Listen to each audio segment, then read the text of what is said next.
Olsun. Toyxana olsa ama oyunda koyulsun. Kimikine varsa yaxshi gün toy, oyun gözgeden başımız çıkarsa Layım. niyet et oturtmaz 20'sinde 20 yıllık dep. 20 ha? Streshni. Ömründe olan gün girmesine 20'si mi? 20'si ha? O bile. İlham ikinden kaçırıp koysa bunu yap bak. İlham'ınki genyaş. İlham'ınkinde genyaş bulur. İlham bin hemen sen ne? Ben yine koysana bir koşka veremem ben. Genyaşta koçkar koyarlar, galı koyarsanız mı? Ben çakırttım. Ya kombinalardan senen birini al.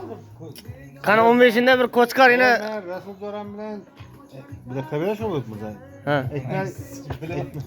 Ekmek ikisi gelse bir koşka sarıp duramam. Çünkü Resul Ebuzettin geliş gerekti. Birisi gezer Evet, mi? son Kazakistan'a Milliyet Ebuzettin geliş gerekti. Ayakın tine soysam mı? Oraya Resul bilen Milliyet gelse ayakını tiyene soyamam bir koşka. Kilasını ölçü işte 30 kilo bulardı. Ekmek yesene. Ekmek gerek yok. Metak bu.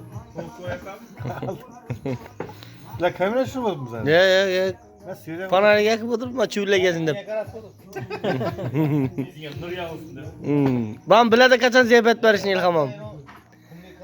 Hey Cemşit. İlhamam kaçan ziyafet verişi bile gördün mü? Akızı be tuttu bu. Ligi şartları bana şöyle ama. Arada